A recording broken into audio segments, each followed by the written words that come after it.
Welcome class.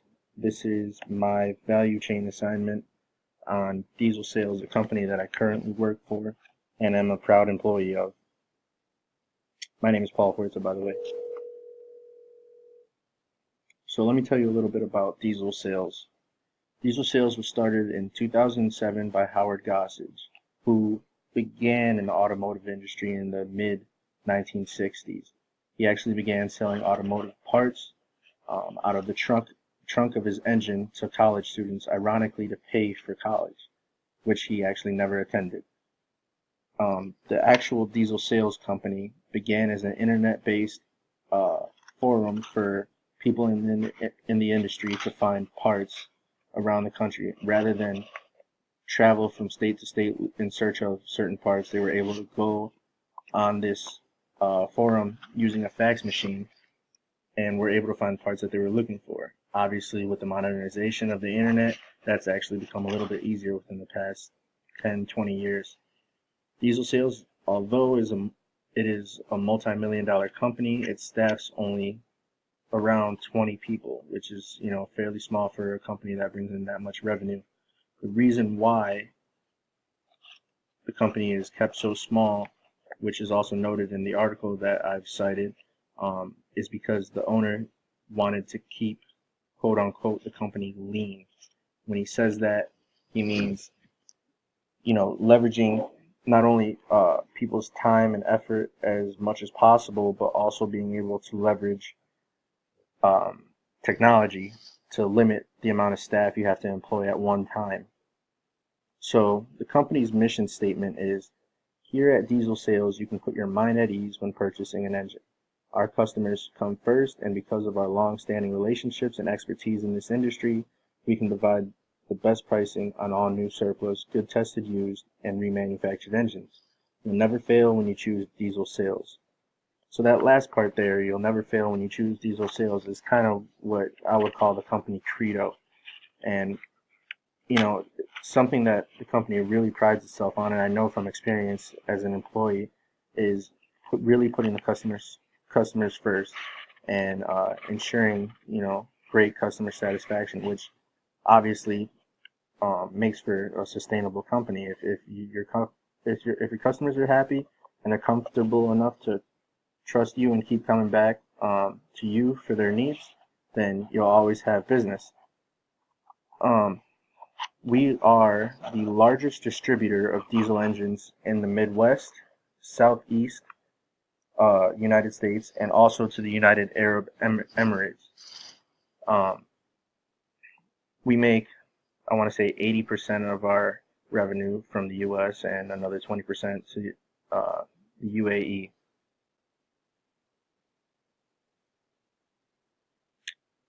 So diving into the SWOT analysis of Diesel Sales, I want to talk about some of their strengths. Obviously, being in Chicago, which is one of the largest logistic hubs in the country, it makes distribution a little bit easier. We don't do any distribution of our own, but we do, however, outsource using multiple companies in the area. And the way we're able to do that is actually, again, because of Howard Gossage, the owner. He's been doing this for a really long time. He's built strong relationships with multiple owners of different distribution companies, and we're able to send things through the Great Lakes out to through a certain channel out to the ocean to get overseas. We get good pricing on freight through long haul trucking, freight via railroad, etc., etc.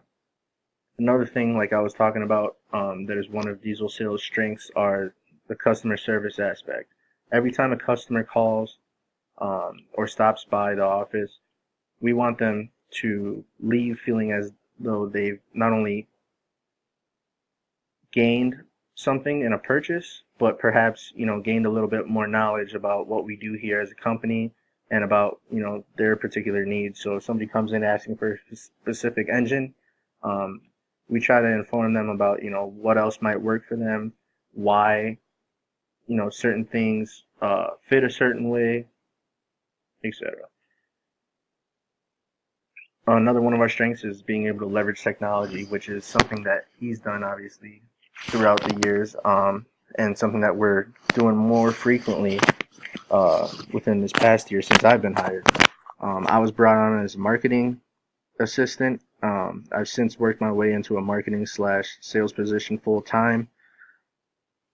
You know, on a daily basis, we're constantly coming up with new internet promotions, things like Google AdWords, pay-per-click ads. Um, we create multiple landing pages and, you know, do a lot of web design, email blasts, things of that nature, just to get our name out there and really do some branding as well as on social media and stuff like that. Another one of our strengths is that we have repeat customers. Oftentimes, our staff answers the phone or meets with a customer, and we know them on a name to name, first name basis. And you know that kind of puts the customer at ease when they see a familiar face, and you know it gives them a little bit more of an incentive to buy from us rather than you know going to Joe Schmo from Engine Corp. Another strength of ours is our geographic location. So not only do we have a location in Chicago where we distribute most of our product, we also have one in Tennessee. Um, that allows us to distribute, you know, pretty much all over the country for very cheap. Not only because of, you know, our long-standing relationships with the freight companies, but also, you know, if someone calls in asking for a product, they're uh, there's a higher percentage of them buying from you if they feel as though they're going to get it in a timely fashion. So if we're sending something from Chicago to California, it might be a little bit quicker and easier coming from Tennessee just because it's further down south. As I said before, Howard has built multiple relationships in the diesel engine industry. Um, he has very strong ties. One of the reasons why we're able to get products so quickly and why we're able to obtain so much of you know these engines is because of the people he knows and the relationships that he's maintained. So if somebody calls and they're asking for an engine that we don't necessarily carry in stock, it'll take him nearly 5 minutes to call one of his buddies in the industry and get a price and be able to sell from there. One of the things that we are experts in is actually remanufacturing engines. Now, what this means is when a customer calls asking for a replacement engine, usually they're calling either for a used or a brand new engine, both of which have uh, super far range as far as pricing goes. You know, newer engines probably double the price of used engine depending on how used it is. Um, but what we are able to offer them is the ability to remanufacture their engine. Now, what that means is we have them send their engine to us. We put all new parts in it, repaint it, make it look all nice and neat. The functionality is basically that of a brand new engine. We send it back to them, and they're able to hold on to it for that much longer.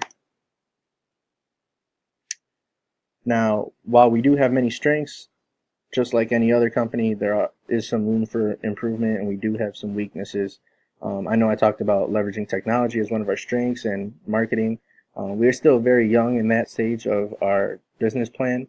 I have noticed as an employee here that sometimes we do butt heads a little bit with the owner because he likes doing the old way of marketing, and times are changing, and you know we have to start moving forward. Um, but we do the best we can as far as you know trying to get our name out there, and I think we do a pretty good job of it. Within the past 6 months, I believe we've increased a call to action, meaning customers either call, come in, email us, basically inquire about our products by 25-30%. I know I listed keeping the company lean also as one of our strengths, but it's also one of our weaknesses. It's kind of a double-edged sword. Um, reason being, you know, there's only 5 of us here at the office. If we get 10, 15 calls at once, we're not going to be able to handle that type of volume. Mainly because, like I said before, customer satisfaction is one of our priorities here. So we want to, you know, have a longer conversation with our customers, and that might leave someone who's waiting on hold a little bit upset and lower our chances of getting a potential sale. Another thing that's one of our weaknesses is the proper licensing. So the thing about these diesel engine companies is that in order for you to sell their engines and be listed as a registered dealer, you have to get a permit from that company. And we've had troubles with actually one of the biggest manufacturers in the business, Caterpillar. Um, we listed ourselves as a engine dealer for them, excuse me, and found out later on that that was not okay. There were some legal issues. We ended up settling, um, but the repercussions of that are now we cannot list ourselves as a Caterpillar dealer. We can still sell their engines, we just can't list ourselves as a Caterpillar dealer, which kind of affects our credibility among customers that don't know us as well as our regulars. So some opportunities that the company is facing moving forward, we actually just implemented this new chat slash track feature called Snap Engage. And what Snap Engage allows us to do is contact immediately anybody who visits our webpage, and we're able to see what pages they're on, what product they're looking at, how long they spend on, etc. Um, Another thing is we are actually planning on expanding our facility in Chicago. So we're going to actually open up a new facility where it's just going to be strictly remanufactured engines. So rather than having, these used engines in stock and these newer ones in stock, as well as these junk engines that we use for parts, and then also trying to rebuild these engines all in the same area, it gets, kind of conflicting. So we're going to have a full facility where all we focus on is rebuilding these engines for our customers, and that's going to allow us to not only do it by order, which we're already doing, but we're also going to be able to, take good used or junk engines that are still rebuildable, and have have that product sit there and be able to send it out if we do get a call, or potentially when we do get a call. Um, Another opportunity that we've been able to take advantage of within this past year is the deregulation of the diesel industry. Now you see there a picture of Donald Trump. The reason why he's up there is because he pretty much deregulated some of the more stricter EPA regulations that happened under the Obama administration regarding, the type of emissions diesel engines can emit and things of that nature. I don't necessarily, from a ecological standpoint, agree with it, but from a business standpoint, it was a good move because it allowed a bunch of these companies to, sell some of these older engines that they just had sitting around and would otherwise have had either been destroyed or were basically just useless. So some threats facing us in the near future.